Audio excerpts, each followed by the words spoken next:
Hello friends, तो आज मैं बात करने वाला हूँ डिज्नी प्लस की हॉटस्टार की सीरीज 100 के सीजन 1 स्पॉइलर फ्री रिव्यू के बारे में। तो चलिए देखते हैं क्या खास है इस शो में जिस वजह से आपको ये शो देखना भी चाहिए या नहीं।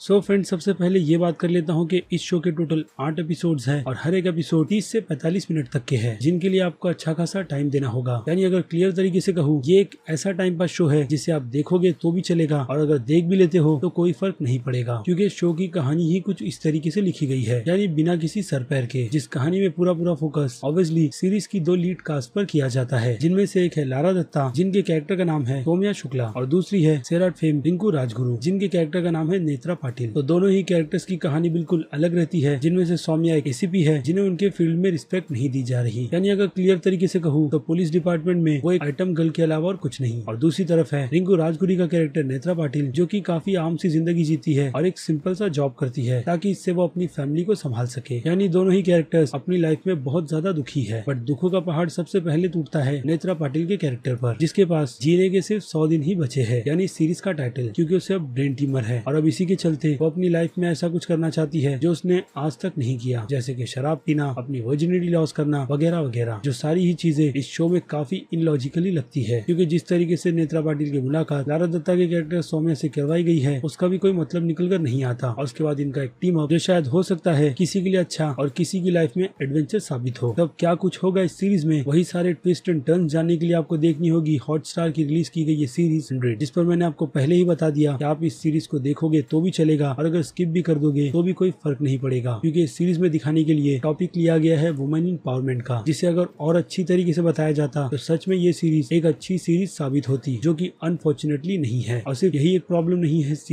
सीरीज में बुराई भर भर कर डाली गई है, जैसे कि सीरीज में दिए गए हर एक कैरेक्टर्स को डायलॉग जो बहुत ही भद्दे है, उसके अलावा सभी की परफॉर्मेंस जो ओवर एक्टिंग से भरी पड़ी है, अच्छे कलाकार होने के बावजूद भी। और हाँ, इस सीरीज में हमें करण वाही का कैरेक्टर मैडी भी नजर आता है, जो सौम्या का बॉयफ्रेंड है, यानी एक शादीशुदा औरत का एक्स्ट्रा मेंटल अफेयर चल रहा है। और मैडी का कैरेक्टर हमें किसी न किसी बॉलीवुड बड़े एक्टर की याद दिला देता है, क्योंकि उनकी परफॉर्मेंस भी इस सीरीज में उसी तरीके से लिखी गई है। और उनसे भी बुरे पॉइंट की बात करें तो वो है इस सीरीज की लेंथ, जो हमें हर एक एपिसोड में इतना ज्यादा बोर करती है कि हम बस यही कहते हैं कि कब इस शो को खत्म किया जाएगा, जो कि टॉर्चर होते होते फाइनली खत्म हो जाता है। और यहाँ तक कि हर एक एपिसोड के एंड में ऐसा कोई ट्विस्ट नहीं जिसके चलते आप इंटरेस्ट में इसके अगले एपिसोड को देखो। तो कुल मिलाकर देखा जाए तो एक इलॉजिकल शो को डिज्नी प्लस के हॉटस्टार प्लेटफॉर्म पर रिलीज किया गया है, जो कि मेरे हिसाब से तो बिल्कुल भी नहीं होना चाहिए था। तो अब ज्यादा टाइम ना वेस्ट करते हुए आते हैं रेटिंग्स पर, जिनमें अगर मैं बात करूं एक्शन और सस्पेंस की तो दोनों ही की रेटिंग 5 में से आधे स्टार की रहेगी, क्योंकि सस्पेंस के नाम पर इस सीरीज में हमें एंड में एक छोटा सा ट्विस्ट देखने मिला, उससे ज्यादा कुछ भी नहीं, क्योंकि पूरी की पूरी सीरीज बहुत ही ज्यादा प्रेडिक्टेबल थी। यानी शुरुआत और एंड कैसे होगी वो चीज आपको 1 से 2 एपिसोड के बाद में ही पता चल जाती है। और बात करें एक्शन की, भाई action out of the world थे जो इस सीरीज में डाल दिए गए। और इसके अलावा आ जाए कॉमेडी पर तो कॉमेडी की रेटिंग 5 में से 1.5 स्टार की रहेगी। क्यों और किस लिए, उसकी भी डिटेल मैंने आपको दे दी है इस वीडियो में। और अब आ जाए ड्रामा पर तो ड्रामा की रेटिंग रहेगी 5 में से 2 स्टार की, जिसका मतलब साफ है कि कहानी में भी कुछ नया देखने नहीं मिला हमें। और हॉरर तो 5 में से 0 स्टार ही ले जाएगी। इसके अलावा आ जाए मासेस ऑडियंस पर तो मासेस ऑडियंस की नजर में हो सकता है कि ये शो उन्हें पसंद आ जाए, जिसके चलते इस शो की रेटिंग मासेस ऑडियंस की नजर में बी की बनती है। और बात करें क्रिटिक्स की तो क्रिटिक्स को भी ये शो कुछ खास ज्यादा पसंद नहीं आने वाला, जिसके चलते उनकी नजर में शो की रेटिंग रहेगी C+ की। और बात करें मेरी तो मेरी नजर में शो की रेटिंग बनती है सीधे C की, क्योंकि मैंने शो को काफी बोर होते होते एंजॉय किया, वो भी सिर्फ अपने टाइम को पास करने के लिए। वेल, तो ये थी मेरी राय हॉटस्टार स्पेशल पर रिलीज हुए 100 शो को लेकर। तो अब आपकी क्या राय है इस 100 शो को लेकर, उस बारे में मुझे कमेंट कर जरूर बताइएगा। और अगर आपको मेरा काम जरा सा भी पसंद आया है तो वीडियो को भी लाइक कर दीजिएगा और चैनल को सब्सक्राइब भी अगर आप मेरे चैनल पर नए हैं तो। और इसी के साथ साथ बेल आइकन भी क्लिक कर दीजिएगा, ताकि मैं चैनल पर जब भी कोई नई वीडियो अपलोड करूँ आपको उसकी नोटिफिकेशन सबसे पहले मिले। तो चलिए अब मिलते हैं आपसे अगले वीडियो में। Till then